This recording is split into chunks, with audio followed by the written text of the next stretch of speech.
Assalamualaikum warahmatullahi wabarakatuh. Pagi-pagi harusnya semangat jawab salamnya ya. Jawab salamnya ogah-ogahan. Saya kasih tahu dulu nih jamaah, salam itu dalam Islam itu wajib hukumnya bagi yang menjawab.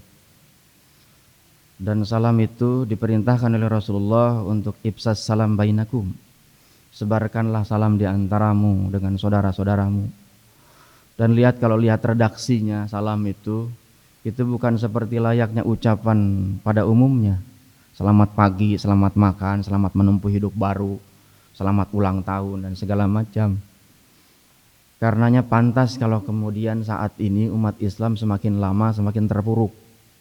Dikasih doa saja diabaikan begitu saja. Isinya itu doa salam itu. Keselamatan, rahmat, berkah. Itu suksesnya di atas rata-rata itu. Saya ulangi lagi. Ini saya bukan marah tapi ini ngingetin aja. Assalamualaikum warahmatullahi wabarakatuh. Yang kedua, jawab salamnya jangan kesel. Karena doanya gak akan diterima oleh Allah. Karena kata Allah dalam Al-Quran, Allah sampaikan, Allah menjawab doa-doa kita. Dua syaratnya, apa itu? Fal yastajibuli wal yu'minu bi la'allahum yarsudun.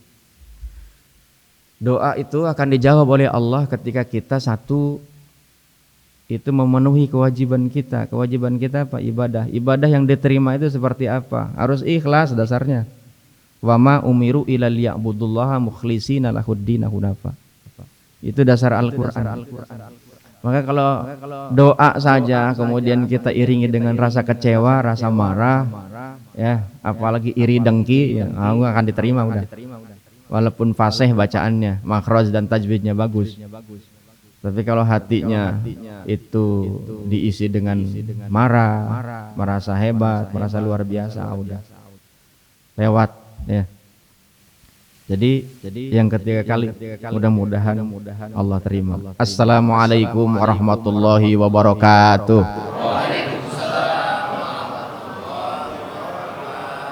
Alhamdulillah. Mudah-mudahan Allah terima. Alhamdulillahirabbil alamin wassalatu wassalamu ala asrafil anbiya'i wal mursalin wa ala alihi wa ashabi ajmain. Subhanaka la ilma lana illa ma 'allamtana innaka antal alimul hakim. Rabbi shrah li sadri wa yassir li amri wa hlul 'uqdatam min lisani yafqahu qawli amma ba'd. Puja-puji hanya milik Allah yang dengan Rahman dan Rahimnya. Kalau hari ini kita masih diberikan kesempatan hidup, maka sungguh hidup ini bukan milik kita, tapi hidup itu adalah milik Allah Al-Hayyu yang Maha menghidupkan. Segala puji bagi Allah yang dengan Rahman dan Rahimnya. Kalau hari ini kita bisa berkumpul melaksanakan sholat berjamaah, maka kumpulnya kita yang kemudian dilanjut dengan taklim kita pada pagi hari ini, maka sungguh kumpulnya kita hari ini bukan karena taklim, bukan karena apapun, tapi kumpulnya kita karena atas izin Allah Al-Jami yang Maha mengumpulkan. Segala puji bagi Allah yang dengan Rahman dan Rahimnya. Kalau hari ini kita masih diberikan keluasan, maka waktu itu pun milik Allah, itu pun milik Allah Al-Wasi yang Maha meluaskan. Karena betapa di antara kita yang diberikan kesempatan oleh Allah, tapi justru kesempatan itu kita abaikan dan kita biarkan lewat tanpa mengandung arti, tanpa memiliki makna, tanpa ada nilai yang sebetulnya Allah harapkan bagi hamba-hambanya. Dan alhamdulillah kita bersyukur kepada Allah karena hari ini Allah memberikan kesempatan kepada kita, dan kesempatan itu kita ambil, dan kemudian mudah-mudahan dengan kita mengambil ini, mudah-mudahan Allah mencurahkan rahmat dan berkah kepada kita untuk bekal di kehidupan di akhirat dan juga kehidupan di dunia ini.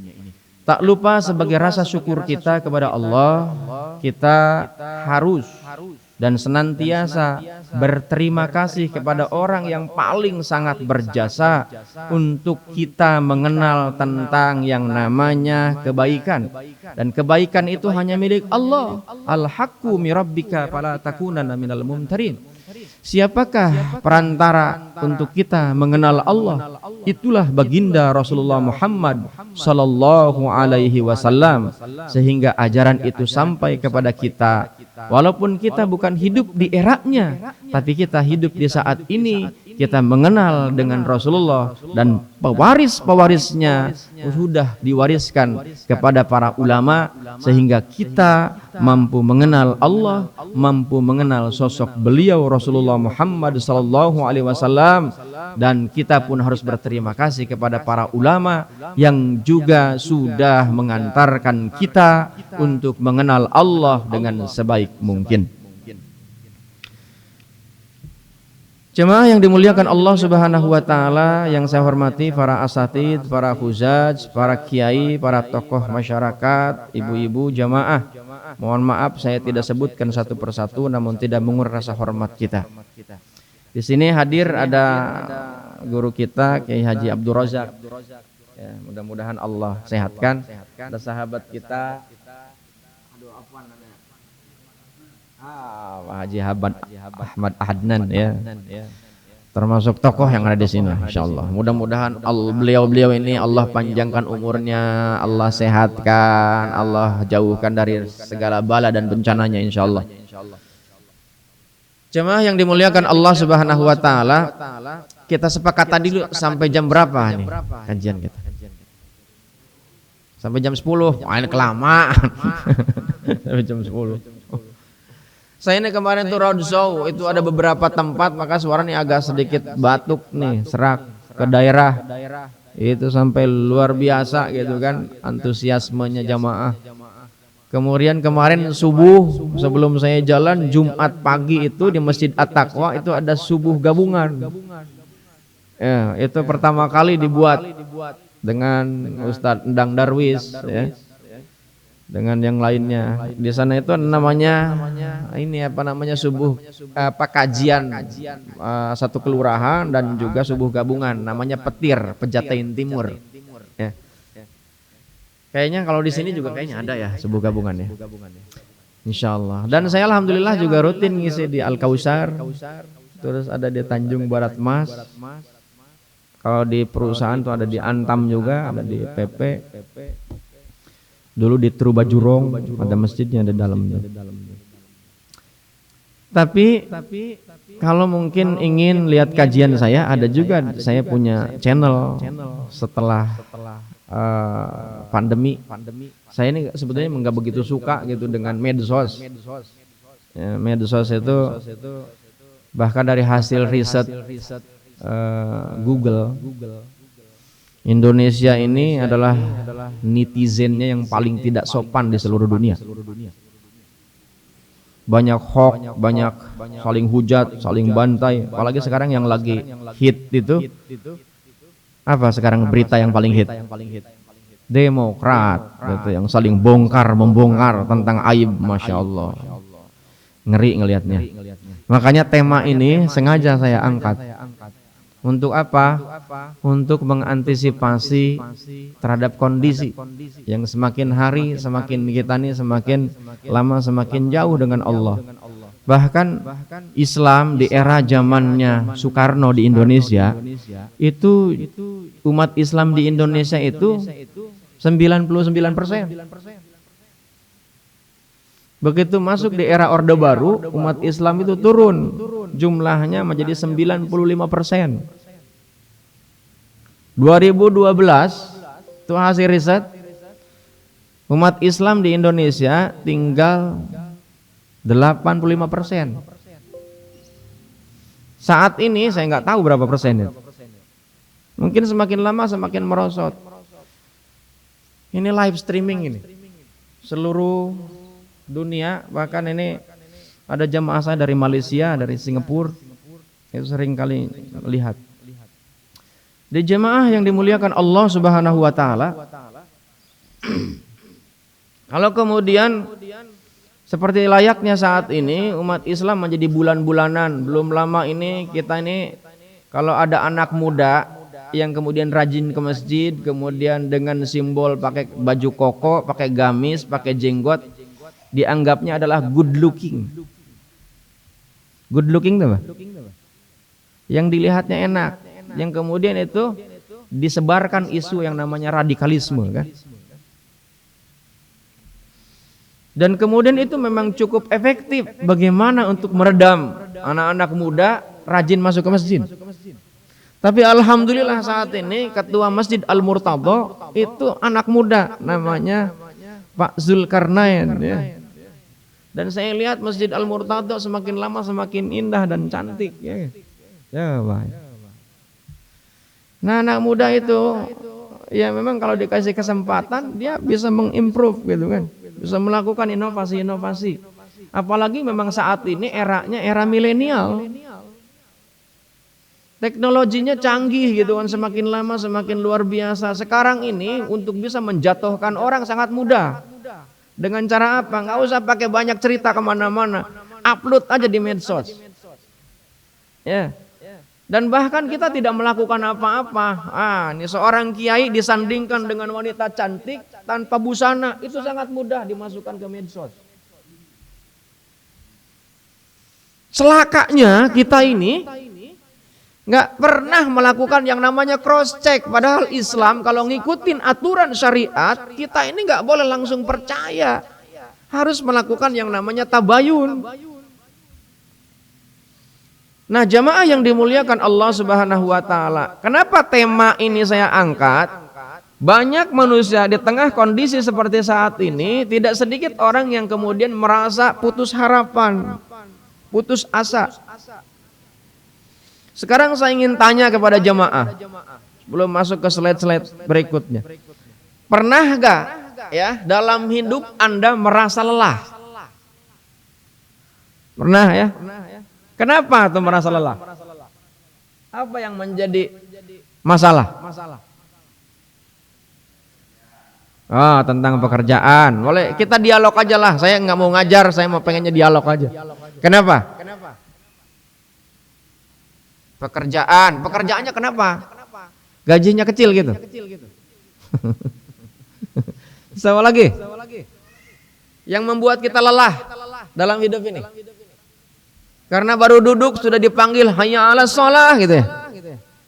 Bisa juga itu. Terus apa lagi?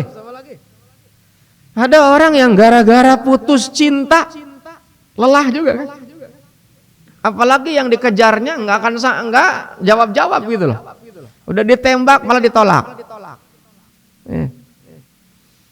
Ada lagi orang yang ketika sekolah nggak lulus. Dosennya killer. Gurunya galak, gak boleh salah dikit. Ya. Zaman sekarang tuh beda dengan zaman dulu. Dulu itu guru tuh sama Ustadz Rojak mungkin pasti ngalamin. Kalau saya sempat ngalamin juga. Pakai apa namanya? Penggaris dipukul. Sekarang coba-coba itu. Jangankan guru biasa, ustadz aja kalau ngajarin muridnya pakai jangankan penggaris sesentil aja. Apa yang terjadi? Laporin ke polisi. Ya. Hitungannya apa? Kekerasan. Dan belum lama ini ada seorang kiai yang dilaporkan ke polisi gara-gara santrinya disetrap. Nah, jamaah yang dimuliakan Allah Subhanahu wa taala, makanya kenapa kita ini merasa lelah? Karena kita ini nggak punya nilai dalam kehidupan ini. Kita tidak pernah memaknai dalam kehidupan ini. Sebanyak apapun harta yang kita miliki, sebanyak apapun ilmu yang kita miliki, setinggi dan seluas apapun ilmu yang kita miliki, kalau ilmu, harta, kedudukan, jabatan, hidup, sehat, maka kita pasti akan merasa lelah. Kenapa? Karena hidup ini hanya pengulangan. Ya. Minggu lalu hari Minggu, sekarang Minggu lagi nih. Besok Senin, kalau masih hidup ada Senin. Minggu yang lalu juga ada Senin. Ya. Minggu lalu kita nih sholat subuh. Sekarang juga kita sholat subuh. Kemudian apa lagi? Jangankan minggu lalu, kemarin kita nih sholat subuh. Diulang-ulang. Bahkan ada ibadah yang memang diulang-ulang. Waktunya sama, gerakannya sama, bacaannya sama. Ya. Kalau ilmunya kurang luas, hafalannya kurang banyak, ya dibacanya itu juga suratnya. Ya. Apalagi kalau nggak ngaji, bacanya kulhu lagi, diulang-ulang. Apakah itu sah dalam ilmu fikih? Sah. Dan ternyata kalau kita belajar ilmu psikologi, ada sebuah konsep yang disebut dengan repetition magic power. Sebuah konsep pengulangan itu melahirkan sebuah kekuatan yang bersifat ajaib. Makan itu tidak akan pernah bisa jadi daging, tulang, kulit, rambut, segala macam gitu. Kalau makan kita walaupun makannya seimbang dengan gizi yang lengkap, protein yang lengkap, vitamin yang lengkap gitu, nggak akan jadi daging, nggak akan jadi tulang. Kalau makannya cuma sekali. Yang paling bagus itu makan yang paling bagus adalah rutin dengan jamnya yang sama, dengan kadarnya yang sama, ya. Itu dilakukan. Ibadah juga sama. Ternyata kata Nabi, ibadah yang paling bagus itu adalah bukan banyaknya, tapi dawamnya. Ya. Dawam itu apa? Rutin dilakukan. Sholat tahajud bagus, tapi kalau cuma sekali ya nggak akan ada efeknya. Tapi kalau sholat tahajudnya terus aja, sama ikutin kajian itu bagus. Tapi kalau kajiannya cuma sekali, ya udah nggak ngefek. Apalagi yang akan diingat, wih gimana tuh kajian tadi, bagus lu. Apa yang kau tangkap? Lucu lu ustadznya. Oh. Panggil aja pelawak kalau begitu. Bener itu. Walaupun kadang memang hidup perlu hiburan.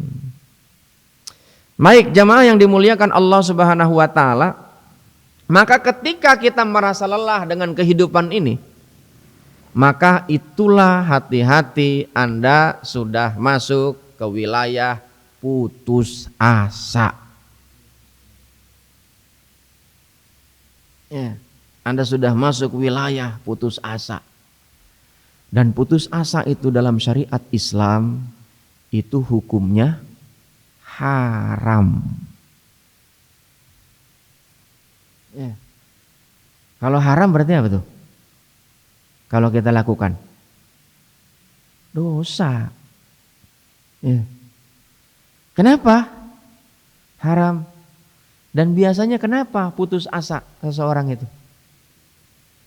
Dan ketika putus asa, jemaah yang dimuliakan Allah Subhanahu wa taala, dan kenapa haram?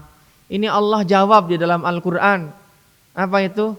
Wa rahmati wasi'at kulla syai'in. Ya. Apa itu? Rahmat Allah ini ya meliputi segala sesuatu. Artinya apa? Apapun itu dikasih oleh Allah yang namanya rahmat. Rahmat itu apa? Kebaikan. Baiknya Allah itu melebihi daripada murkanya. Kalau Anda baca yang namanya Asmaul Husna, ya, itu jumlahnya yang wajib kita ketahui pada berapa? 99, itu wajib diketahui. Hafal gak? Oh, di tengah-tengah itu ada kalimat yang namanya Ad-Darru dan Al-Muntakim. Ad-Darru itu artinya maha memberikan derita. Al-Muntakim itu artinya maha memberikan siksa.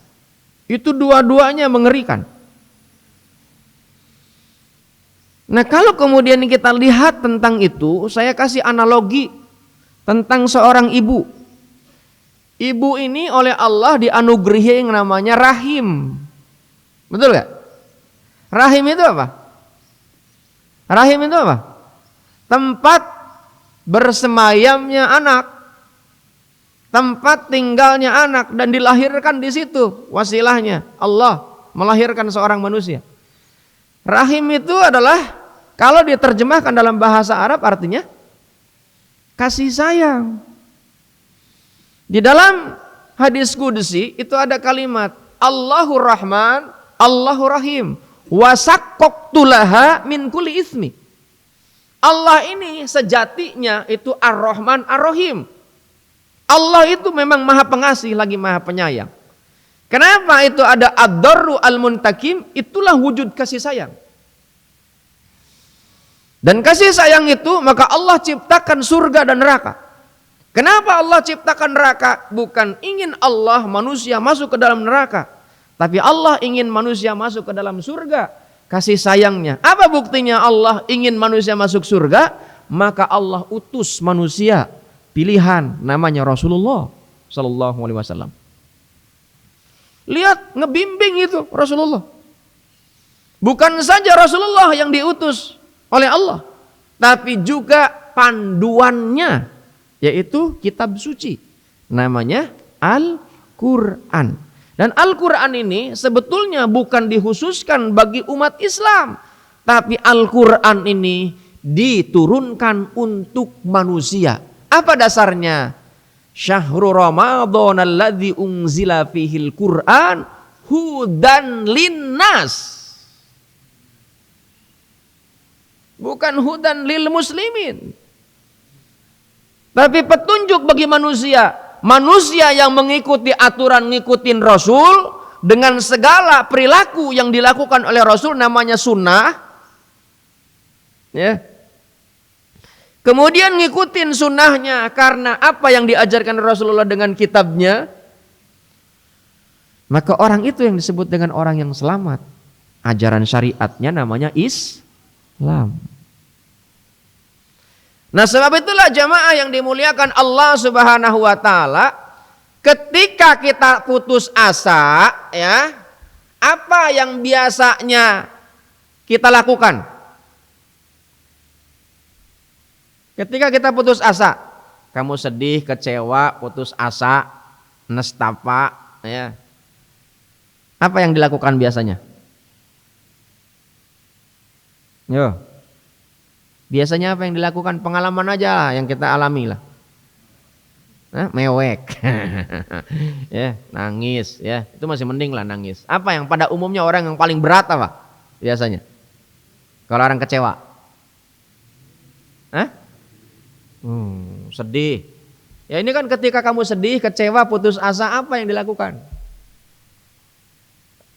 Apa?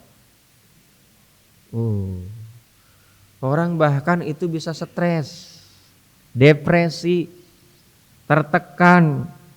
Dan kalau kemudian tidak ada orang yang menghampiri, yang memberikan nasihat, bahkan dikasih nasihat pun gak akan didengar. Ya akan didengar. Orang yang sedang kecewa, orang yang sedang sedih, itu namanya duka cita. Makanya saya nulis buku nih, coba lihat nih. Nulis buku ini sebetulnya terinspirasi dari doanya Nabi. Cuman ya buku ini saya kemas menjadi bahasa yang sederhana, ya bisa dibaca juga sama anak lulusan SD sekalipun. Memang saya ingin bahwa ini bisa dinikmati. Buku ini tipis, ya. Judulnya memang supaya karena buku, jadi harus memang menjual bukunya. Judulnya adalah 8 versus 8 cara cepat mengubah energi negatif di dalam diri untuk menjadi energi yang positif. Untuk apa? Hidup tetap sukses, hidup tetap bahagia, ya, setiap saat. Konsepnya dari mana? Konsepnya saya hanya nyontek dari konsep Nabi. Mungkin kita nih sering juga membaca, ya, konsepnya dijadikan sebagai sebuah doa. Dan doa ini sangat populer karena doa ini adalah doa ma'thurat. Saya yakin jamaah banyak yang kenal tuh doanya. Apa itu doanya? Allahumma inni a'udzubika minal hammi wal hazan, minal ajzi wal kasal, minal jubni wal bukhli, minal ajzi wal kasal, ya, wa min ghalabatid dain wa qahrir rijal. Itu 8 jumlahnya. Yang 8 yang diminta sama Allah itu apa isinya? Isinya negatif itu. Tapi saya tidak ingin membahas itu. Tapi ini salah satu bagaimana agar Anda tidak putus asa. Itu salah satu yang memang diajarkan oleh Rasulullah. Dan ini asbab Rasulullah ngajarin doa. Ada sahabat Nabi namanya Abi Dzar Al-Ghifari. Abi Dzar ini putus asanya kenapa? Karena dia dililit hutang. Makanya doa ini lebih populer dikenal dengan doa pembebas hutang. Maka kalau orang yang banyak hutang, itu kadang bisa juga menjadi penyebab datangnya putus asa. Apalagi ketika hutang banyak gak bisa bayar. Ya. Itu bikin stres itu. Apalagi yang ngasih hutangnya datang terus. Wow, itu makanya kata sebuah syair, orang yang punya hutang itu hidupnya terjajah. Makanya di akhir itu waqahri rijal, kan artinya apa? Hidup dalam bayang-bayang orang. Min golabatid dain itu dalam tekanan hutang. Hutang dalam Islam itu halal. Yang haram itu nggak mau bayar. Iya kan? Apalagi kalau hutangnya terjebak dengan rentenir. Wah, udah Anda itu masuk dalam penjara. Dan sekarang nih rentenir itu dikoordinir oleh siapa? Oleh lembaga yang resmi. Namanya apa? Konvensional, bank. Yeah. Itu yang namanya kalau Anda leasing, gitu kan, pakai konvensional. Bagaimana Anda mau tenang? Begitu Anda ini nggak bayar 2 bulan, itu Anda kredit motor, motornya diapain? Ditarik, hilang nggak tuh duitnya? Hilang, motor hilang, duit hilang, perasaan pun ikut hilang. Makanya hidupnya jadi terjajah udah. Makanya saya sarankan ya, bukan disarankan, memang syariat mengajarkan, udahlah jangan coba-coba lah ngitung-ngitung apa ngikut-ngikutin utang gitu. Kalau nggak sanggup jangan. Hiduplah qanaah, dan hidup yang paling bahagia itu adalah kesederhanaan. Hidup itu agak sengsara kalau kita ini penuh dengan tipu muslihat. Ya, sudah punya posisi pun yang paling tinggi, wah itu pengen caplok juga punya orang. Makanya sekarang beritanya adalah berita yang paling tren dan hit itu adalah saling jegal menjegal. Na'udzubillahi min dzalik. Kembali lagi jemaah yang dimuliakan Allah Subhanahu wa taala. Orang pada umumnya ketika dia dihadapkan dengan masalah, biasanya kan itu yang menjadi titik masalah, orang itu sedih, kecewa, putus asa, ya. Itu karena masalah. Makanya lihat, kalau saya sederhanakan ini, ciri-ciri orang yang sedang putus asa, ya cirinya apa? Ini, mudah-mudahan kita nih nggak ada di sini. Satu, biasanya selalu bersikap pesimis dalam hidup. Orang putus asa tuh pesimis. Aduh, udah nggak ada harapan lagi. Jemaah yang dimuliakan Allah Subhanahu wa taala, karena ini saya belajar ilmu psikologi. Dalam ilmu psikologi itu ada sebuah riset. Manusia ini sebetulnya hebat. Ya, manusia ini hebat. Tapi ini Allah itu ngasih informasi, walaupun di samping manusia ini hebat, kata Allah innal insana khuliqa haluan. Ya. Manusia ini dalam kondisi yang tidak stabil. Ya. Makanya supaya manusia stabil gimana caranya? Anda harus cari partner, cari sahabat. Jangan cari teman, sahabat. Karena beda sahabat dengan teman. Makanya Rasulullah bukan cari teman, sahabat. Sahabat Nabi itu ya hidupnya pada zaman Nabi. Kalau teman itu ketika kita senang biasanya akan jadi teman tuh. Deketin itu. Waktu posisi kita lagi bagus, orang tuh musuh pun ngakuin itu saudara saya. Itu, wow, ini teman saya. Ini pemilik saya. Begitu jatuh, dihabisin itu. Seperti yang sedang berita hit ini. Jadi jemaah yang dimuliakan Allah Subhanahu wa taala, bahkan Sayyidina Ali menyatakan kepada kita bahwa kalau Anda ingin tahu siapa sahabatmu yang sebenarnya adalah ketika engkau sedang terpuruk. Ketika engkau sedang jaya, itu karena memang akan diliputi oleh para penjilat. Memang gitu manusia. Makanya dalam Al-Quran tersebut ketika dia dikasih kemenangan, dia menepuk dada. Ketika dia dikasih kesusahan, dia berkeluh kesah. Kecuali ilal musallin, yaitu orang-orang yang senantiasa daimun dalam sholatnya. Makanya kenapa sholat itu harus berjamaah? Supaya Anda ini cari partner. Dalam sholat ini makanya kita ada tengok kanan, tengok kiri. Lihatlah, jangan ke depan doang lihatnya. Ya, ini habis waktunya. Oh habis, pikiran habis. Soalnya baru muqaddimah ini. Soalnya di masjid lain kalau udah bunyi begini habis waktunya. Oh, agak sensitif nih kuping. Jadi jamaah yang dimuliakan Allah Subhanahu wa taala, maka kenapa kita berjamaah? Berjamaah itu adalah sebuah kekuatan karena al-quwah bil jamaah. Makanya kita di Pejaten Timur bikin yang namanya gabungan, itu silaturahim. Itu yang ngisi walaupun 5 menit nggak apa-apa. Memang tujuannya adalah silaturahim. Untuk membangun ukhuwah. Ya, saling bantu. Kemarin itu kan ada di Pejaten Timur ada yang banjir, dibantu. Gitu kan. Saling bantu dengan tetangga, enggak usah nungguin bansos. Karena ada yang dapat, ada yang enggak. Bener enggak? Iya. Ini kan live streaming, mudah-mudahan didengar juga. Jadi jemaah yang dimuliakan Allah Subhanahu wa taala, mungkin yang di atasnya sih sudah mendata. Ya kan? Mendata udah. Gimana enggak didata? Oh, menterinya ditangkap. Menteri siapa? Menteri Sosial. Enggak sempat ke data, yang didata dirinya duluan. Jadi jemaah yang dimuliakan Allah Subhanahu wa taala, maka nih orang-orang yang ketika diliputi rasa kecewa, rasa sedih, stres, kemudian mengendap di dalam pikiran, dalam hati, sudah akhirnya apa? Dia pesimis dengan kehidupan ini.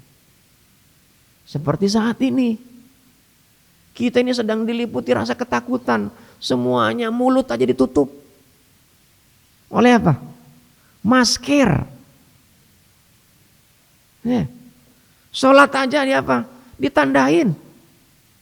Bukan hanya orang, tempat dirinya sholat ditandain. Nah ini orang nih gara-gara masalah corona, orang bisa berantem. Antara ustadz yang satu dengan ustadz yang lainnya. Kenapa? Gara-gara beda pendapat. Betul gak? Yang satu bilang, sholat tuh gak boleh ditutup pakai masker. Yang satu bilang, oh gak apa-apa itu darurat. Akhirnya itu berantem, ustadznya gak datang lagi ke masjid. Coba. Akhirnya orang yang awam putus asa. Nih saya kemana lagi harus berpegang. Pesimis akhirnya apa? Dengan kehidupan ini. Ketika menemukan masalah dia minta nasihat, begitu minta nasihat, mohon maaf, ini rate nasihatnya, harganya nih. Ini ada harganya. Orang sekarang itu nasihat itu ada harganya. Anda pergi ke dokter, itu nggak diapa-apain. Cuman apa coba? Ditanya doang. Dokter itu aslinya kalau mau tahu nggak bisa ngobatin. Yang ngobatin siapa? Yang bisa menyembuhkan siapa? Dokter itu nggak bisa menyembuhkan. Yang bisa menyembuhkan siapa? Allah. Itu kalau kita punya iman. Dokter itu hanya ngobatin. Begitu diobatin jaminan sembuh gak? Itu orang yang sakit kanker sudah di kemoterapi, biayanya nggak sedikit. Ujungnya apa? Mati. Kalau tahu begitu ngapain mahal-mahal, udah biarin aja nunggu mati aja dah. Tapi kan kita disalahin juga. Saya ini bukan ingin memprovokasi enggak, tapi saya ingin menyadarkan, khususnya untuk diri sendiri. Nah sebab itulah jamaah yang dimuliakan Allah Subhanahu wa taala, nanti solusinya bagaimana caranya kita supaya kita menjadi terputus asa, mudah-mudahan waktunya cukup. Makanya lihat, orang yang putus asa pasti hidupnya pesimis. Dalam sebuah penelitian manusia ini kuat, ya, tidak makan, tidak minum selama 40 hari ada orang yang bisa bertahan.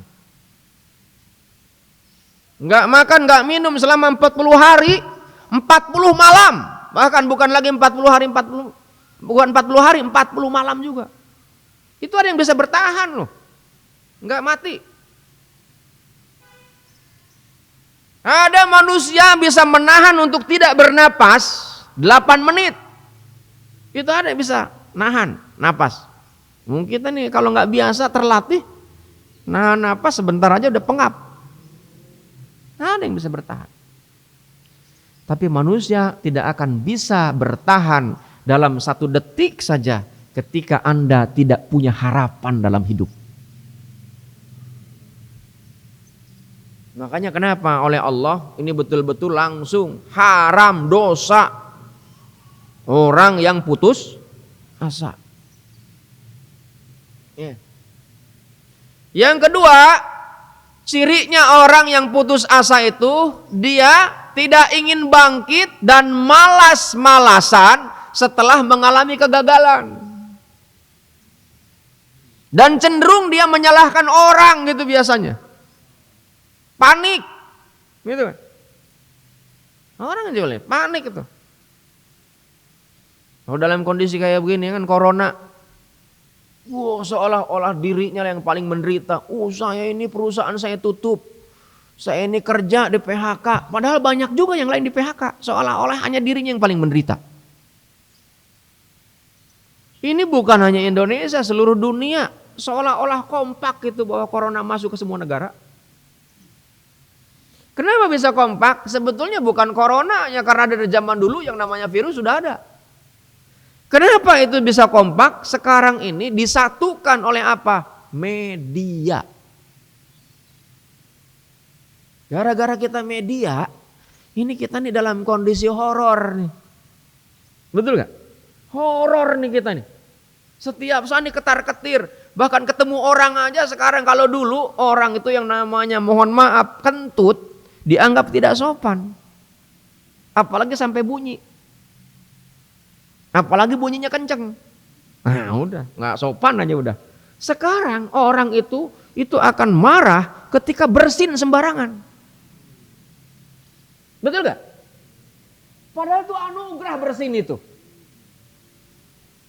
Makanya dalam ajaran Islam ketika bersin ucapannya Alhamdulillah. Dijawab lagi. Jadi jamaah yang dimuliakan Allah Subhanahu wa taala, itu sudah terjadi pergeseran. Sekarang ini bahkan salaman dari jauh.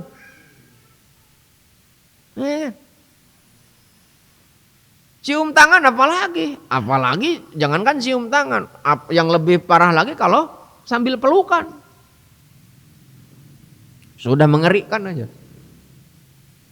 Dan sekarang corona ini sudah ulang tahun yang pertama. Udah ulang tahun ini. Masya Allah. Yang celakanya lagi nih gara-gara corona, pesantren tutup, sekolah tutup. Untung anak saya itu saya bilang, saya usulkan sama kiainya, sudah jangan dibikin libur. Alhamdulillah setahun tuh anak saya gak ketemu. Pesantren itu. Saya bilang jangan diliburkan. Sudah kunci saja itu pesantrennya. Gak ada yang nengok dan gak boleh ditengok. Ternyata gurunya keluar. Anaknya kena juga akhirnya. Santrinya. Ya kan? Tapi jamaah yang dimuliakan Allah Subhanahu wa taala, bagi orang-orang yang senantiasa hidupnya dekat dengan Allah, gak akan pernah yang namanya pesimis. Dia gak pernah juga malas-malasan. Ketika dia gagal, dia akan bangkit lagi. Tapi bagi orang-orang yang putus asa, dia gak mau bangkit, udah dinasehatin pun gak akan bisa itu. Lihat saja orang yang berduka cita, ya. Ini kan saya bahas di sini. Orang yang berduka cita, makanya kenapa diminta sama Allah, Allahumma inni a'udzubika minal ham. Ya. Allahumma inni a'udzubika minal hammi wal hazan. Kenapa duka cita? Karena duka cita itu penyebabnya kita ini terlalu berlebihan terhadap apa? Kecintaan. Apa yang dicintai? Apa saja yang memang perlu kita cintai? Berlebihan. Akhirnya ketika yang dicintai hilang, kita ini kemudian seolah-olah penderitaan. Bagaikan kita ini langit runtuh. Makanya Rasulullah dikasih nasihat oleh malaikat Jibril. Isma syi'ta fa innaka mayyitun. Wa ahbib man syi'ta fa innaka mafariku. Hai Muhammad, engkau boleh hidup sesukamu, kata malaikat Jibril, tapi engkau pasti akan jadi mayat. Hai Muhammad, engkau boleh mencintai siapapun yang patut kau cintai, tapi yang kau cintai itu pasti akan berpisah. Ada hadis lain yang menyebutkan ahbib habibaka hauna ma asa ayakuna bagito kayaumam ma. Cintailah olehmu sesuatu yang patut kau cintai, tapi sekedarnya saja. Kenapa? Karena bisa jadi yang kau cintai itu akan berubah menjadi yang paling kau benci. Makanya udah, dunia ini biasa aja lah. Kita ini sementara, nggak ada yang tetap kita ini di sini. Siapa yang pernah hidup di sini sampai 100 tahun? Ada? Ada nggak yang usianya 100 tahun di sini? Kayaknya nggak ada. Sementara kita ini. Makanya kita ini bukan milik kita. Hidup di awal tadi saya bilang bukan milik kita. Itu milik Allah, Al-Hayyu. Ilmu bukan milik kita. Walaupun kita belajar, itu kan perantara belajar itu. Walaupun ada orang yang belajar mati-matian, itu nggak jaminan orang akan paham. Siapa yang memahamkan? Allamal insana ma lam ya'lam. Dialah Allah yang mengajarkan melalui perantaraan qalam itu. Dialah Allah yang akan memahamkan ke dalam hati dan pikiran manusia. Makanya belajar mah udah belajar aja, jangan banyakan bingung. Serahkan sama Allah, ikutin aturan. Nanti Allah yang akan memahamkan. Saya ini waktu menyantren dulu nggak terlalu pusing. Apa yang saya lakukan? Mijitin kiai aja udah. Saya pijitin aja. Kata kiai belum berhenti, terus aja sampai kiai tidur. Rupanya lagi tidur, saya coba berhentiin. Bangun dia. Belum selesai. Lanjutin lagi. Itu doang saya belajar. Dan alhamdulillah saya tiap bulan saya ngisi pesantren tempat saya. Dulu kan saya di Tasik pesantren. Saya ngisi walaupun live streaming. Jadi jemaah yang dimuliakan Allah Subhanahu wa taala, kalau Allah mau orang nggak belajar pun dikasih itu dimasukkan ke dalam hatinya. Namanya laduni. Ada orang yang belajar, itu kalau Allah cabut itu dikasih pikun. Lupa, hilang semua tuh ilmu. Nah sebab itulah jemaah yang dimuliakan Allah Subhanahu wa taala, ini ciri yang kedua. Ciri yang ketiga, orang yang berputus asa itu hilangnya semangat untuk terus berbenah dan berubah. Dia memang tetap stagnan di situ, dia tetap berhenti aja di situ. Alhamdulillah nih masjid ini berubah kan, semangat, optimis. Soalnya apa? Anak muda yang pegangnya kan, semangat. Dan anak mudanya santun lagi. Karena memang dididik oleh orang tuanya dengan kesantunan. Sampai datang ke rumah saya bilang udah pakai WA aja lah cukup, saya bilang. Tapi nggak ini rupanya nggak cukup gitu. Karena memang sudah dididik dengan sopan santun gitu. Datang ke rumah. Saya bilang kalau saya ini ngundang saya nggak usah pakai surat, nggak usah pakai WA aja selama kosong datang aja udah. Jadi jemaah yang dimuliakan Allah Subhanahu wa taala, kita nih hidup nih harus optimis, semangat. Kenapa? Rasulullah itu kalau kita coba ungkap sejarahnya, hidupnya itu penuh dengan masalah hidupnya. Hadapannya yang dihadapin itu masalah, bukan saja masalah kecil, masalahnya berat-berat. Bahkan sampai masalah yang paling sangat berat adalah dihinakan dan bahkan pengikut-pengikutnya dibunuh, bahkan termasuk dirinya diancam untuk dibunuh. Apakah Rasulullah kemudian hidupnya menjadi masalah bagi banyak orang? Enggak. Malah justru Nabi Muhammad itu mampu memberikan solusi penyelesai masalah. Maka kalau kita masih mengaku manusia, jamaah yang dimuliakan Allah Subhanahu wa taala, pasti kita akan dihadapkan dengan masalah. Dan orang yang alergi dengan masalah, biasanya dia ingin menghindar untuk tidak ingin jadi manusia. Dan gak bisa itu. Dan masalah ini akan diturunkan oleh Allah. Gak peduli itu orang iman, orang kafir, Allah akan tetap turunkan itu yang namanya masalah. Cuman mungkin sikap dalam menerimanya yang berbeda. Masalahnya sama, banjir misalnya kan, atau corona. Bagi orang-orang yang memang jauh dengan Allah, maka ini yang namanya banjir, gempa bumi, longsor, pesawat jatuh, terus apa lagi?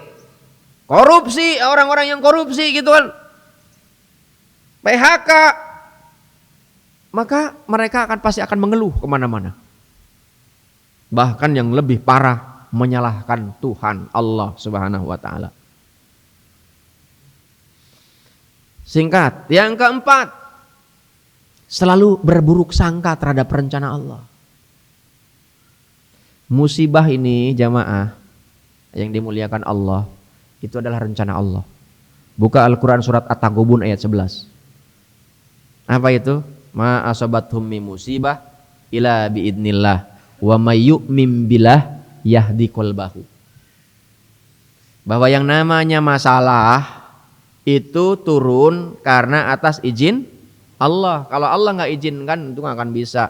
Walaupun ada orang yang berpikir begini, corona ini adalah sebuah propaganda, sebuah rekayasa. Iya, walaupun memang itu ada benarnya misalnya, tapi kalau Allah nggak izinkan nggak akan mungkin terjadi. Surat Yunus ayat 107, nanti buka itu. Jika sekiranya Allah menurunkan kemadorotan kepada seseorang, maka tidak ada satupun orang yang sanggup untuk menghalaunya, menolaknya. Dan jika sekiranya Allah menurunkan kebaikan kepada seseorang, Allah lebih tahu mana yang tepat untuk diberikan, apa itu keburukan atau kebaikan kepada seseorang. Dan dialah Allah yang punya hak. Lihat jemaah yang dimuliakan Allah Subhanahu wa taala, kalau sejarah, jangankan Nabi, sahabat yang ngikutin Nabi itu hidupnya penuh dengan kesengsaraan. Abu Hurairah yang terkenal, itu riwayat hadisnya, sanad hadisnya, itu hidupnya tidur di samping masjid.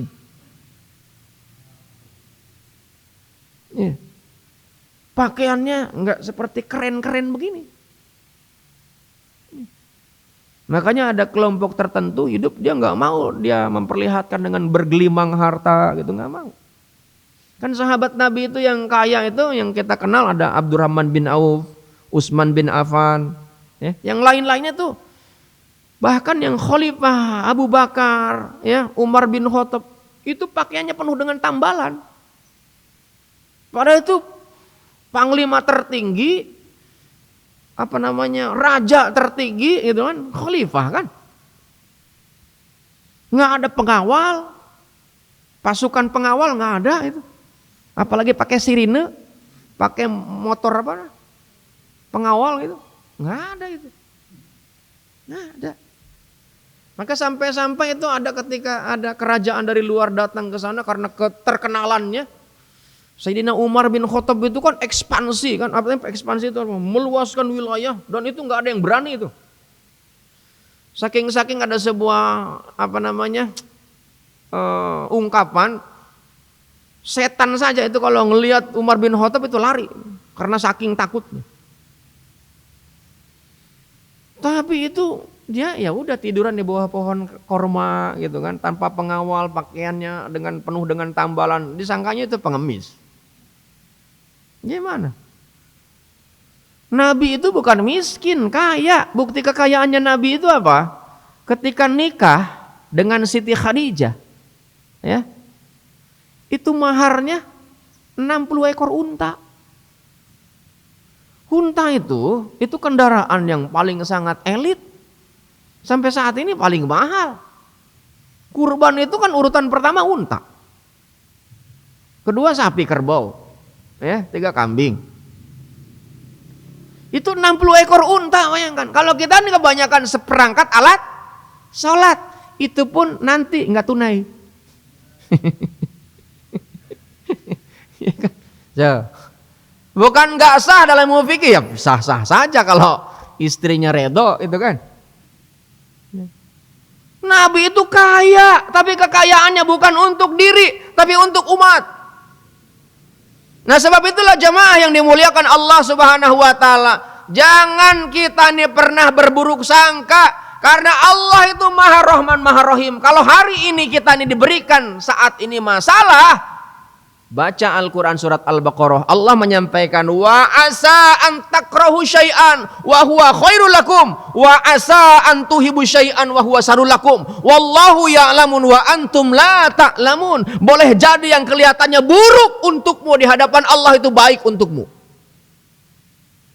dan boleh jadi yang kelihatannya itu baik untukmu di hadapan Allah itu bisa jadi buruk. Kenapa? Wallahu ya'lamun wa antum la ta'lamun. Allah ini lebih tahu mana yang terbaik untukmu. Kita aja yang sok tahu. Wa antum la ta'lamun. Kita ini kebanyakan sotoy kalau anak muda itu. Sok tahu. Apa aja pengen diikutin gitu loh. Kalau orang yang sotoy itu kan begitu. Serba ingin ini ikut campur aja. Nah, jamaah yang dimuliakan Allah Subhanahu wa taala, Allah nih bimbing kita nih. Makanya ini penting taklim. Betapa kita nih berbahagia, bersyukur, beruntung kita nih dikasih oleh Allah kesempatan berjamaah, sholat subuh berjamaah dengan imam yang luar biasa gitu kan tadi. Bacanya tentang mengingatkan kita Isra Mi'raj. Imamnya. Kemudian dilanjutkan taklim. Kita di sini coba enaknya kok jam-jam subuh itu enaknya ngapain biasanya? Tidur. Tapi kalau Anda tidur yang enak-enak itu begitu bangun meriang itu. Serius itu. Apa maknanya? Kalau Anda hidup terlalu enak, dijamin Anda ini pasti banyak masalah. Makanya surat Al-Ankabut, ya, surat Al-Ankabut, surat 29. Itu Allah menyebutkan ketika kita nih mengatakan iman saja kepada Allah, itu lantas tidak langsung diterima oleh Allah. Apa kalimatnya? Ahasiban nas ayutraku ayyakulu amana wa hum la yuftanun. Emang kata Allah, kamu langsung saya terima, kamu mengatakan baru saja mengatakan beriman sebelum aku uji. Makanya masalah ini bagi orang-orang yang ingin dekat kepada Allah itu bisa menjadi ladang ujian itu. Maka saya bilang corona ini itu memporak-porandakan semuanya. Ini bagi orang-orang yang dekat dengan Allah. Dan bagaimana kita bisa dekat dengan Allah? Caranya adalah dengan taklim ini. Kita mengetahui. Ini menjadi ujian. Kalau ujian itu biasanya kalau kita berpikir, ngedengar kata-kata ujian biasanya lebih cenderung dengan apa itu biasanya? Sekolah, betul gak? Sekolah ujian itu. Dan ujian untuk apa di sekolah itu? Untuk naik tingkat. Satu. Yang kedua, untuk mengetahui tentang kualitas. Maka dalam surat Al-Ankabut tersebut, Allah ini hendak ingin mengetahui, walaupun Allah tahu siapa yang paling baik imannya, siapa yang dusta. Fala ya'lamanallahu alladzina shadaku wa la ya'lamanal kadzibin. Gitu kan? Itu kata Allah. Dikasih itu ujian. Kalau misalnya begitu ceramah ditimpukin gitu kan. Bener gak dia konsisten? Ini masih mending ceramah ada yang dengerin. Iya kan? Begitu ceramah sudah gak dihormatin, ditimpukin, difitnah, dicaci maki. Itu biasa. Saudara kita, ya, guru kita, imam besar kita, itu dipenjara. Kita doakan mudah-mudahan tetap konsisten. Nih. Apakah dia salah? Apakah dia lemah? Orang yang lemah itu belum tentu dia takut. Tapi kalau orang yang takut pasti lemah. Makanya Allah seringkali kan wala tahinu wala tahzanu wa antumul a'launa in kuntum mu'minin. Jangan pernah takut, jangan pernah bimbang, jangan pernah galau, jangan pernah stres. Engkau ini ditinggikan oleh Allah dengan syarat engkau beriman. Jamaah yang dimuliakan Allah Subhanahu wa taala, ini saya punya karyawan, saya punya perusahaan, punya karyawan. Selama 1 tahun ini nggak ada income. Ya ada sih sedikit gitu, tapi nggak memenuhi untuk operasional. Kalau kemudian nih kurang iman, stres sudah. Saya ini punya sahabat namanya Pak Haji Abdullah. Alhamdulillah sering silaturahim ke rumah. Ini beliau nih orang. Tersenyum ya orang itu kan. Beliau ini bisnis ya kan. Bisnis apa? Buah. Nih, makanya ini jamaah kalau ada perlu buah sama beliau nih. Iklan sesaat. Ini beliau nih ada belimbing ya. Nah, ini kan belimbing untuk nurunin darah tinggi kan. Kalau yang punya tekanan darah tinggi, hubungi beliau lah. Ya. Belimbing. Ya. Kalau Anda hobi es campur, itu ada yang namanya nangka. Ini beliau juga nih punya kebunnya. Ya. Ya selalu semangat hidupnya kan, optimis. Bukan kalau datang ke rumah tuh selalu menggebu-gebu. Saya bilang tandanya orang semangat tuh begitu. Jadi jamaah yang dimuliakan Allah Subhanahu wa taala, maka kita nih jangan pernah bersuudzon itu sama yang namanya Allah. Allah punya rencana. Dan Allah ini punya rencana dengan adanya corona yang begitu sangat luar biasa, masif, besar, menyeluruh seluruh umat. Ya. Sampai yang namanya umroh haji ditutup. Coba.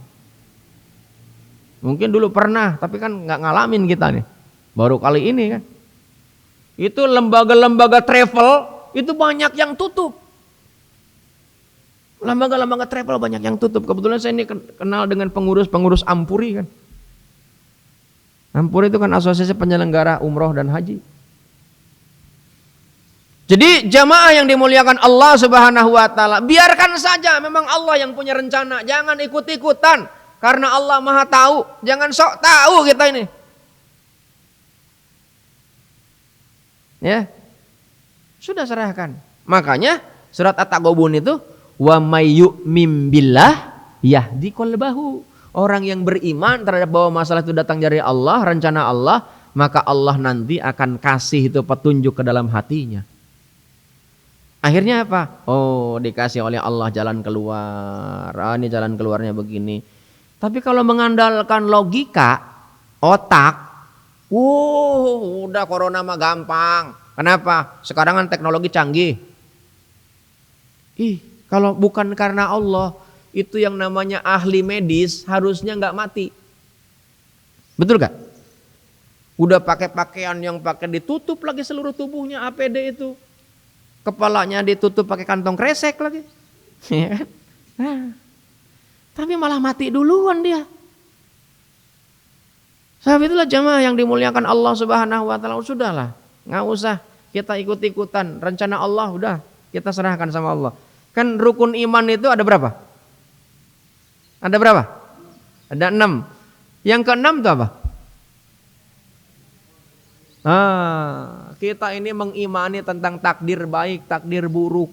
Takdir itu ada yang baik, ada yang buruk. Kalau Anda nih nggak bisa menerima terhadap takdir ini, Anda tidak termasuk orang yang beriman. Ya. Sudah, ya, kita serahkan saja sama Allah. Yang keempat, ini lihat, orang yang putus asa itu selalu emosionalnya labil. Kadang baik, kadang marah, kadang baik, kadang diem. Ya orang gila kan begitu kan. Diganggu nih orang gila itu. Kalau sedang ini kambuh, Anda bisa disambit itu. Tapi kalau lagi baik-baik dia. Dan cenderung temperamen. Itu orang yang putus asa. Nah sebab itulah jamaah yang dimuliakan Allah Subhanahu wa taala. Ini ciri-cirinya. Nah sekarang penyebabnya apa? Ya, penyebab seseorang bisa berputus asa itu apa? Satu, bahwa orang bisa berputus asa karena menganggap tidak ada lagi harapan dalam hidup ini. Gimana dia nggak ada harapan? Sudah dilakukan ini dan itu, mentok. Makanya solusinya supaya kita nih nggak berputus asa, maka Anda harus tanamkan iman. Iman kepada siapa? Dalam rukunnya itu kan ada 6. Yang pertama iman kepada Allah. Kalau Anda nggak iman kepada Allah dan Allah tuh mengatur segala urusan, tadi kan rahmat Allah tuh meliputi segala sesuatu, maka Anda dijamin akan termasuk orang yang disebutkan tadi. Nggak ada yang namanya punya harapan. Selesai sudah.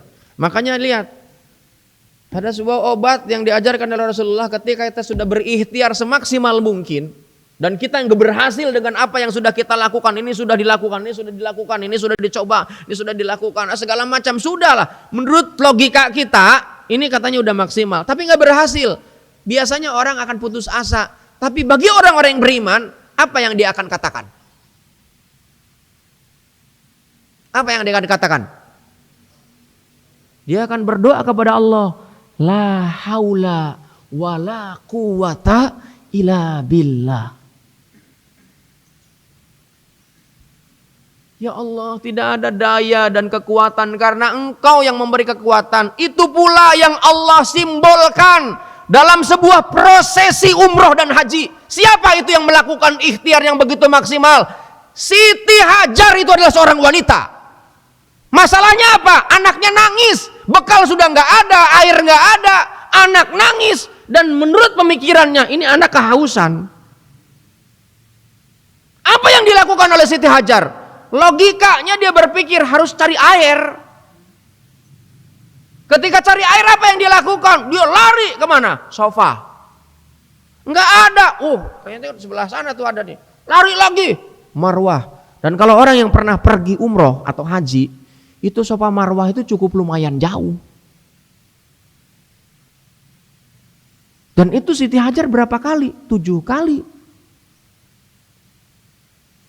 Dan tidak seperti yang kita alami yang sudah pakai full AC. Lantainya marmer. Dulu itu tajam-tajam. Batu. Dan kita lihat kalau Anda keluar di tengah hari, di yang namanya Mekah, itu menyengat yang namanya matahari itu. Itu lari-lari, bayangkan. Itu sebuah simbolisasi. Dan ternyata datang pertolongan Allah, muncul air di mana coba? Di mana coba air itu datang? Nggak jauh-jauh, di dekat kakinya Nabi Ismail alaihissalam. Kalau tahu begitu, ngapain Siti Hajar tuh pakai lari-lari? Masalahnya Siti Hajar nggak tahu.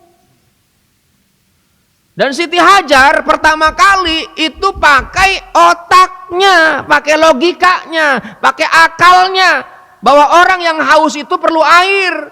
Maka yang diperlukan supaya hidup air. Sama halnya kebanyakan manusia, supaya hidup itu harus kerja. Kenapa kerja? Supaya dapat gaji. Kenapa gaji? Supaya dapat uang. Dengan uang kita bisa belanja apapun. Apakah jaminan dengan punya uang banyak kita akan hidup tenang? Enggak.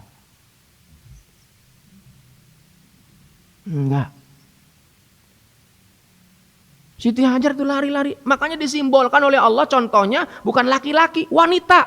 Wanita itu mohon maaf, walaupun sejatinya wanita itu lebih tangguh dibandingkan laki-laki. Makanya dipilih oleh Allah yang bisa mengandung itu wanita, bukan laki-laki.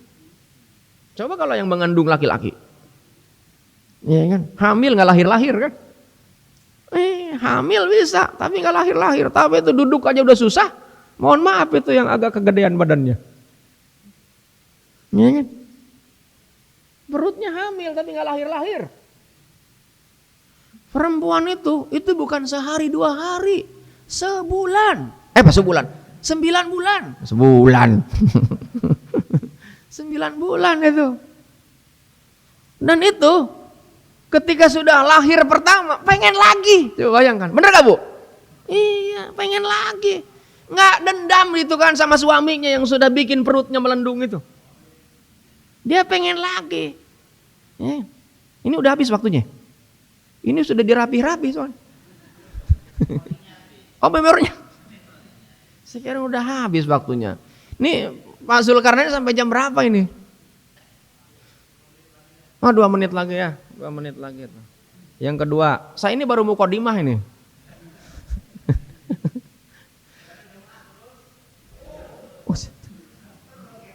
Terus. Yang kedua, penyebab orang putus asa itu terlalu lelah dengan kegagalan dan takut untuk mencoba lagi. Gagal, dia trauma. Makanya ada orang yang trauma. Ketika gempa NTB, saya ke sana. Ya, pergi ke sana. Itu apa? Melakukan yang namanya spiritual healing. Trauma healing. Ketika tsunami Aceh, saya juga ke sana. Itu melakukan yang namanya trauma healing. Trauma healing itu adalah pengobatan trauma. Orang kalau trauma, ada orang yang takut kecoa itu karena trauma.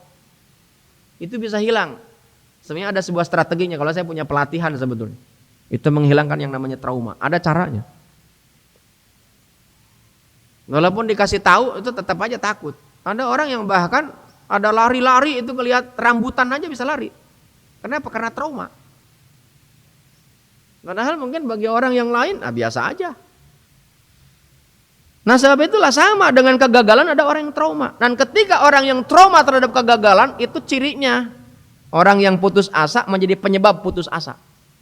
Sehingga apa? Dia tidak mau bangkit lagi untuk mencoba. Saya sebelum bisa ceramah begini, itu naik ke ceramah, naik podium, itu gemeteran. Begitu ceramah, salah semua. Begitu salah, banyak orang yang protes. Sempat diem gitu. Itu manusiawi. Ya. Makanya saya kenapa senang dialog.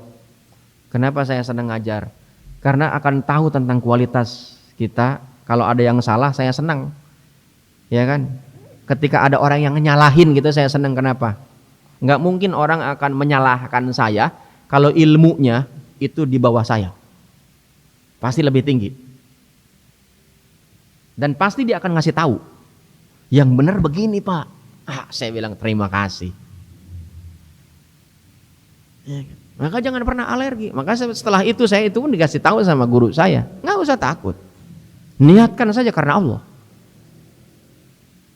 Jadi Pak Jul ketika jadi ketua di DKM ini nggak usah takut. Ketika salah terima masukan. Yang penting jangan anti kritik. Begitu kritik dilaporkan ke polisi. Jangan. Masalah nanti. Ya, jangan anti kritik.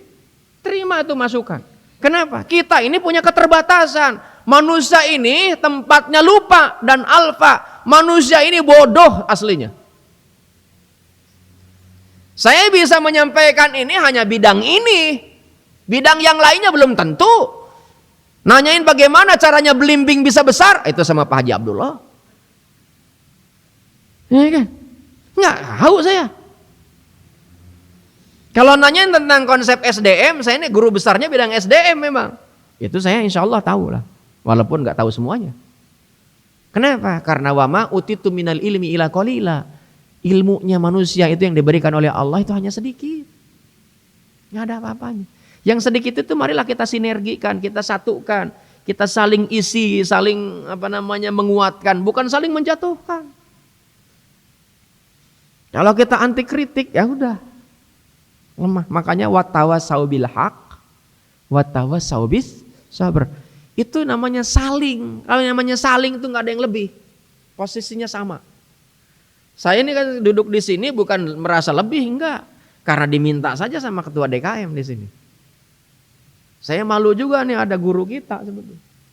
Ustaz Abdul Razak. Yang jauh lebih senior, yang jauh lebih mumpuni ilmunya. Boleh saja akademiknya mungkin profesor. Itu kan hanya gelar akademik. Itu kampus doang yang punya. Tapi di masyarakat apakah jauh lebih tinggi? Enggak juga. Ada juga profesor blow on, ada juga. Ya. Jadi jamaah yang dimuliakan Allah Subhanahu wa taala, jangan pernah kita merasa lelah dengan yang namanya kegagalan.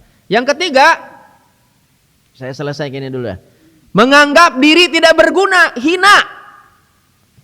Kalau Anda sudah menganggap posisi Anda, saya ini hina, saya penuh dengan dosa, saya ini kotor, dijamin jangankan ngomong di depan, untuk ketemu orang aja ogah.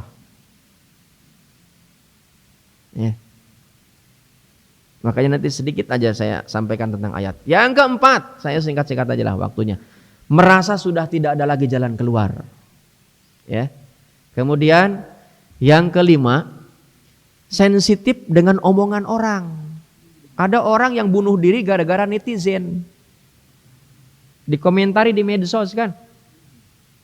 Belum lama ini kan ada seorang artis kan gara-gara dia bawa acara. Saya nggak boleh sebutin namanya. Ini sensitif. Bawa acara ternyata dikomentari, wah itu masa pembawa acara kayak nggak becus aja. Wah dia seolah-olah runtuh karirnya. Untungnya dimotivasi lagi sama suaminya, dia mau lagi naik. Tapi ada orang yang memang sudah nggak mau lagi, dia ngambek udah. Ada bahkan mohon maaf penceramah misalnya begitu ceramah baca ayat salah. Mungkin grogi, dia bukan salah, grogi kan namanya orang grogi kan. Dikritik sama senior yang sudah jauh lebih fase. Itu ustadz gak mau naik lagi. Janganlah kayak begitu. Kalau mau ngasih tahunya di depan, jangan di depan banyak orang. Dalam kesendirian, tapi itu pun lihat situasi. Dia sedang mau nerima masukan apa enggak. Kalau nggak mau nerima masukan, ditentang itu. Kasihlah, itulah bukti sayang. Ya, tidak semua orang mau nerima dikritik. Ada orang gara-gara mengkritik aja masuk penjara. Ya. Nah dari 5 penyebab ini kalau disimpulkan sebetulnya ada 2 penyebabnya kalau lihat dalam Al-Quran. Apa penyebabnya? 1 urusan dunia, yang kedua urusan akhirat. Urusan akhirat dan dunia ini apa? Urusan dunia tadi tentang pekerjaan gagal, tentang keluarga gagal. Ada orang yang sudah menjalin dan menata berkeluarga sampai puluhan tahun tiba-tiba cerai. Ada orang yang trauma nggak mau nikah lagi. Jangan ya Bu ya. Kalau sudah cerai cari lagi suami yang lebih bagus. Gitu. Oh ya, setuju ya? Setuju. Ada yang siap nampung. Cari yang lebih bagus, jangan putus asa. Apalagi kalau misalnya kita sempat nikah jadi janda, mohon maaf jandanya masih muda, dandan sembarangan ya kan. Dandanya menor setelah jadi janda keluar rumah itu jadi fitnah. Kalau ada yang mendampingin kan jelas kan. Gitu. Jangan trauma. Ya sampai kemudian menutup hati gitu kan, tidak lagi. Kan ada nih ketua DKM Al Murtado aja masih muda. Wah janganlah kata dia. Ya. Terus yang membuat orang putus asa yang paling sangat luar biasa itu apa? Karena manusia ini keterlaluan. Ya, manusia ini keterlaluan. Terlaluan apa? Dalam hal berbuat maksiat. Makanya lihat di dalam ayat Al-Qur'an ini Allah sampaikan ini. Qul ya ibadiyalladzina asrafu ala anfusihim la taqnatu min rahmatillah innallaha yaghfiru dzunuba jami'a innahu huwal ghafurur rahim. Kata Allah, katakanlah hai hamba-hambaku yang melampaui batas terhadap diri mereka sendiri. La taqnatu min rahmatillah, jangan pernah putus asa dari rahmat Allah. Ayat ini sebetulnya turun berkaitan dengan orang-orang kafir Makkah yang keterlaluan. Tiba-tiba dia menghampiri Rasulullah, dia menyatakan dirinya masuk Islam, tapi dia ragu-ragu di dalam hati. Apakah mungkin Allah akan menerima dosa-dosa saya diampuni? Gitu. Itu pendapat yang lain. Pendapat yang lain ada. Ini terkait asbabun nuzulnya, ayat ini turun seorang sahabat dulunya pembunuh. Namanya Wahsy. Wahsy ini adalah seorang budak, orang kulit hitam. Budaknya siapa? Hindun. Hindun saat itu masih kafir. Kenapa dia? Karena dendam. Kenapa? Dan dendam kepada siapa? Kepada pamannya Rasulullah yang paling sangat sayang kepada Rasulullah. Namanya Hamzah radhiyallahu an. Sayyidina Hamzah.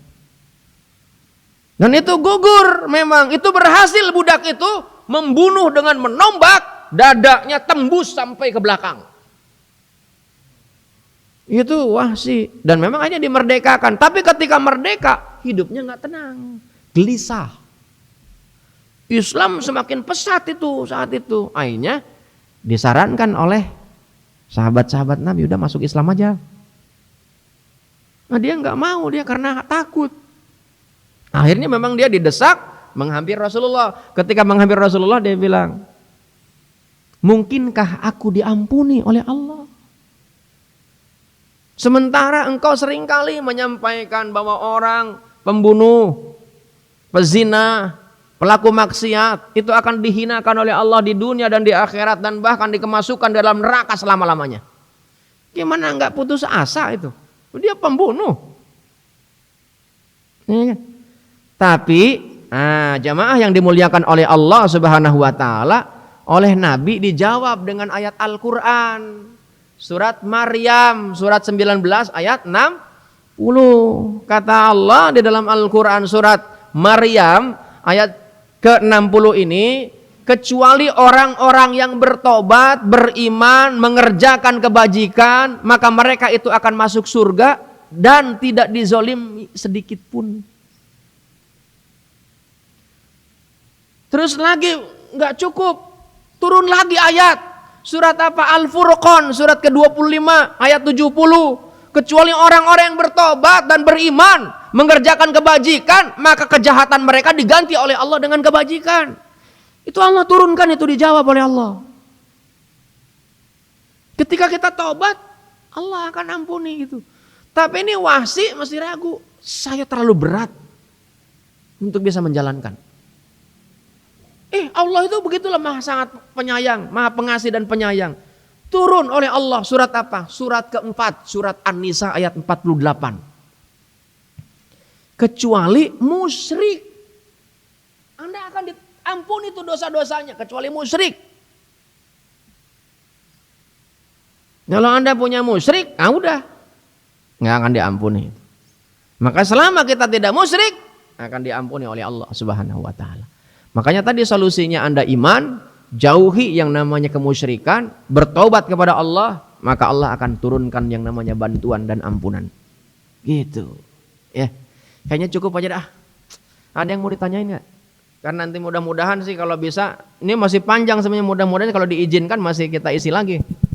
Insya Allah saya siapkan waktunya. Oh ada yang mau nanya nih. Oh ini ada pertanyaan online. Pak Ustadz mau tanya, terkadang iman kita naik turun, apa yang harus dilakukan jika iman kita sedang turun, terlebih di masa-masa sekarang, dan bagaimana menjaga iman kita agar tetap stabil? Jemaah yang dimuliakan Allah Subhanahu wa taala, Sayyidina Ali karamahul wajhah itu menyampaikan al-imanu yazid wa yankus. Iman itu kadang naik, kadang turun. Strateginya bagaimana? Sunan Kalijogo itu memberikan sebuah tips yang kemudian dijadikan sebagai puji-pujian. Tombol hati itu ada 5. Iman itu letaknya di hati. Kalau hati kita sedang sakit, tombol hati itu ada 5. Salah satunya apa? Maca Quran lan maknane. Ya. 1, itu baca Quran berikut maknanya. Maka baca Quran itu bukan hanya sekedar dibaca. Walaupun memang dalam ajaran Islam yang disampaikan oleh baginda Nabi, baca Quran itu ada pahalanya. 1 huruf saja itu dikasih yang namanya kebaikan oleh Allah. Tapi itu akan memberikan dampak yang lebih ketika kita membaca Al-Quran berikut maknanya. Yang kedua, kita ini bergaul dengan orang-orang soleh. Jangan orang yang salah. Orang yang soleh itu mengingatkan kita ketika kita ini salah. Itu orang yang soleh. Tentu dengan cara komunikasi, dengan cara penyampaian yang tidak membuat tersinggung. Itu strategi namanya. Kalau iman naik turun itu biasa. Nah sebab itulah kita nih supaya bagaimana stabil, kita nih kumpul dengan orang-orang yang soleh. Bersahabat dengan orang-orang yang soleh. Cari itu orang-orang yang memang dekat dengan kita, orang-orang yang baik. Makanya nih kalau cari pasangan itu pilih agama sebagaimana yang diajarkan oleh Rasulullah. Ya, bukan karena li jamaliha, karena tampan dan cantiknya, bukan lina sabiha karena keturunannya, karena keturunan juga gak jaminan. Wong Nabi saja keturunannya, ada nggak anaknya yang kafir? Siapa Nabi siapa? Nabi Nuh. Itu nggak jaminan bahwa Nabi pun itu anaknya akan jadi anak yang soleh. Jadi jangan juga lah kita memojokkan, oh ini ustadz bisa ceramah sama orang lain, anaknya aja menentang. Dia nggak ngaji itu kayaknya. Nabi aja itu anaknya menentang. Ada nggak yang Nabi istrinya ngelawan sama suaminya? Ada. Ya. Janganlah kita nih memojokkan orang. Jadi jamaah yang dimuliakan Allah Subhanahu wa taala, ketika kita ingin stabil iman kita, tadi baca Quran dan maknanya, kemudian berkumpul dengan orang soleh, bersahabat dengan orang soleh, carilah pendamping orang yang sering mengingatkan kita. Yang ketiga, tambah wawasan ilmu pengetahuan yang membuat kita nih tetap stabil tuh iman kita. Karena dengan ilmu pengetahuan kita jadi tahu. Tanya kepada orang-orang yang mumpuni, orang-orang yang memang dia berkompeten, yang menguasai. Jangan asal tanya, karena kalau asal tanya nanti jawabannya asal-asalan. Gitu. Kira-kira begitu hamba Allah. Ada yang lain silakan. Kalau yang mau nanya, satu atau dua. Ada? Cukup ya? Cukup, alhamdulillah. Mudah-mudahan Allah bimbing kita, Allah jaga kita, Allah berikan kepada kita yang namanya petunjuk untuk senantiasa terus memperbaiki hidup kita, sehingga kita termasuk menjadi orang-orang yang tidak pernah berputus asa. Kita menjadi orang-orang yang penuh dengan semangat, penuh dengan harapan, karena harapan yang memang pasti untuk bisa memenuhi hanya Allah Subhanahu wa taala, tidak yang lain. Al-Fatihah. A'udzubillahi minasyaitonirrajim. Bismillahirrahmanirrahim. Alhamdulillahirabbil alamin. Ar-Rahmanir Rahim. Maliki yaumiddin. Iyyaka na'budu wa iyyaka nasta'in. Ihdinas siratal mustaqim. Siratal ladzina an'amta 'alaihim ghairil maghdubi 'alaihim waladdallin. Astaghfirullahal azim. Astaghfirullahal azim. Astaghfirullahal azim. Astaghfirullahal azim. A'udzu billahi minasyaitonir rajim. Bismillahirrahmanirrahim. Allahumma shalli 'ala sayyidina wa habibina wa syafiina wa karimina wa dhuhrina wa maulana kulli sahabati rasulillah ajmain. Alhamdulillahi rabbil alamin. Hamdan na'imin hamdash syakirin hamdan yuwafi ni'amahu wa yukafi'u mazidah. Ya Rabbana lakal hamd kama yanbaghi li jalali wajhika wa 'azimi sultanik. Allahumma ja'al hadza jam'an marhuma wa tafarruqana min ba'dihi tafarruqan ma'suma. Alhamdulillah. Mari kita akhiri dengan doa kafaratul majelis. Subhanakallahumma bihamdika asyhadu an la ilaha illa anta astaghfiruka wa atubu ilaik. Rabbana atina fid dunya hasanah wa fil akhirati hasanah wa qina adzabannar. Walhamdulillahirabbil alamin. Mohon maaf yang baik datangnya dari Allah, yang buruk datangnya dari saya pribadi. Hadanallahu wa ikum ajmain. Assalamualaikum warahmatullahi wabarakatuh.